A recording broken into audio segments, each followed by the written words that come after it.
नवाब of Junagadh Jahangir Khan जी गुज़िश्ता रोज कराची में इंतकाल कर गए। वो कैंसर के आर्जे में मुब्तला थे। उनकी नमाज जनाजा जूनागढ़ हाउस कराची में अदा कर दी गई।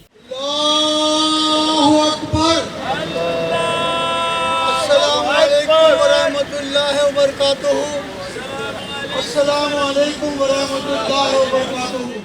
नमाज जनाजा में सूबाई वजीर सईद गनी, वजीर आला सिंध के मुशीर तारिक हसन, सेनेटर वक़ार मेहदी, डीजी रेंजर सिंध समेत सियासी, समाजी और मजहबी जमातों के रहनुमाओं समेत अमायदीन की बड़ी तादाद ने शिरकत की। नवाब ऑफ जूनागढ़ की वफात पर कई सियासी, समाजी और इल्मी शख्सियात ने इजहार अफसोस करते हुए कहा था कि नवाब मोहम्मद जहांगीर खान जी की वफात मुल्क और उनके खानदान का एक बड़ा नुकसान है। नवाब ऑफ जूनागढ़ मोहम्मद जहांगीर खान जी की नमाज जनाजा समाजी रहनुमा हाजी हनीफ तैयब ने पढ़ाई। मरहूम की तदफीन मवाज कोट जूनागढ़ कब्रिस्तान में की गई। मेट्रो वन न्यूज, हर पल की खबर।